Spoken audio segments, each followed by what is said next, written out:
This is changing the world. Some could say the change has already happened. They've got lists about everybody. They've got lists, more lists than Santa Claus, and you're on all of them. You have been hacked. But this is coming, and it's coming quickly.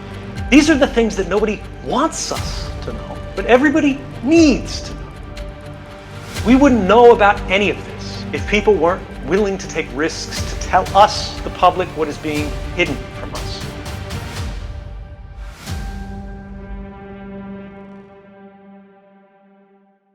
Whenever a great institution, a great power, a great government is embarrassed, or their policies are called into question in a way that challenges their power on a fundamental level, right? Not at the edges, not a way they can easily change, but something that goes right to the heart of what they claim an authority is that belongs to them and them alone.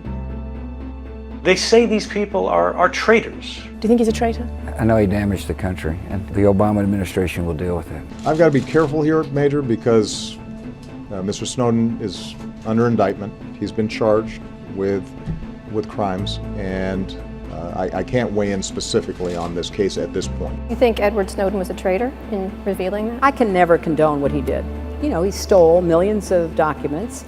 And the great irony is the vast majority of those documents had nothing to do with American civil liberties, privacy, or anything affecting us here at home. They were about information we had vis-a-vis China, Russia, Iran, others. If I am a traitor, as these generals and presidents and all these figures say, the John Kerrys of the world, who is it that I betrayed?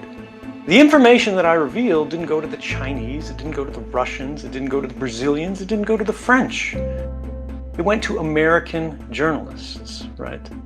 That all made an independent editorial determination. Not just this is what some crazy guy at the NSA thought the world needed to know. Not just Americans, but everyone needed to know. But what the newspapers thought the world needed to know. This is why we have a free press in open societies. The whole reason they exist is to challenge the monopoly on information held by the most powerful and influential members of our society. The only things we know about the worst things they've done is because someone took a risk to tell us. And if telling the public about things of vital democratic importance, right? The boundaries of your rights, the kind of world that you live in, is now treason. It's the act of a traitor. That means the government considers the public the enemy.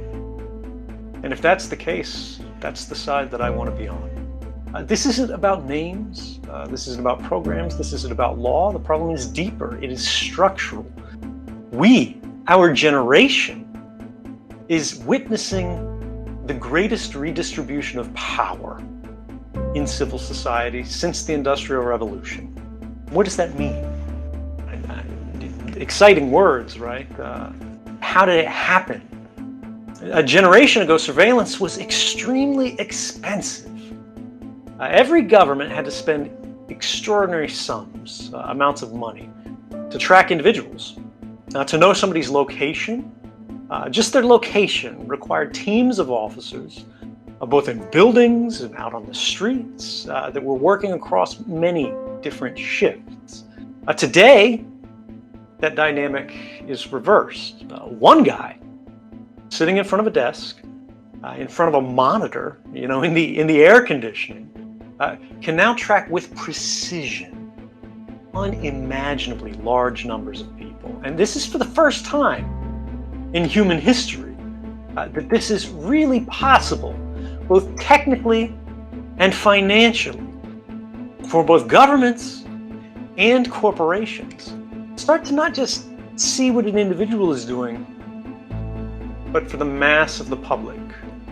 And from the things they see, without even using human eyes, but electronic ones, to start to collate, to collect, index, and save nearly complete records of all of our lives, all of our daily activities. It doesn't matter whether you're a criminal, it doesn't matter whether you're an innocent, Because under these regimes of bulk collection, as they call them, or mass surveillance, as the public calls them, things are collected in advance of suspicion, just in case they think it's interesting later on. And they say, well, if we don't read these things, if we simply collect them, it's not a violation of your rights, because a human can look at it, a machine can. The idea of an unconsidered thought, the youthful indiscretion, a forgotten mistake, you know, the picture of us drinking when we were younger at a party that our parents didn't know about, just being among friends, you know, those are starting to sound quaint for a forgotten time. These are things that no longer exist. Mistakes that don't follow us. Everything follows us. And think about what that means for just the human psyche. Who remembers precisely what they were doing on this evening just a few weeks ago?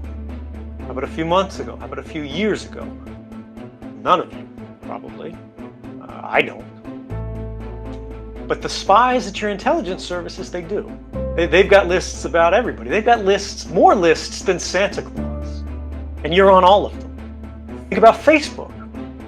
Think about Mark Zuckerberg. He's almost intentionally insulted parliaments in Europe by going, I don't have to answer your questions. I'm too busy. I'll send some, person at the bottom of the corporate structure to go sit in the chair, but my chair will be empty. And think about what that means about how he views the world and your place in it. The reality is Facebook doesn't care about you. It doesn't care about your country. It doesn't care about your politics. It doesn't care about your future or what happens to you. Facebook cares about your data and only your data. They are a surveillance company, and their product is you. It is the record of every article that you've ever read, that you've ever bothered to click. But it's more than that. It goes deeper. It's the people that you care about, and who among them means the most to you. It is the ideas that attract you and the things that repel you. It is a system that is designed to observe your life, to calculate the value of it, to crystallize it, to save it, and then to do something with it. It is a system designed to put your mind on a shelf with a price tag that is available to anyone with the money. And it works. Now, some of you might say, well, these are just the things that I put out there online, voluntarily.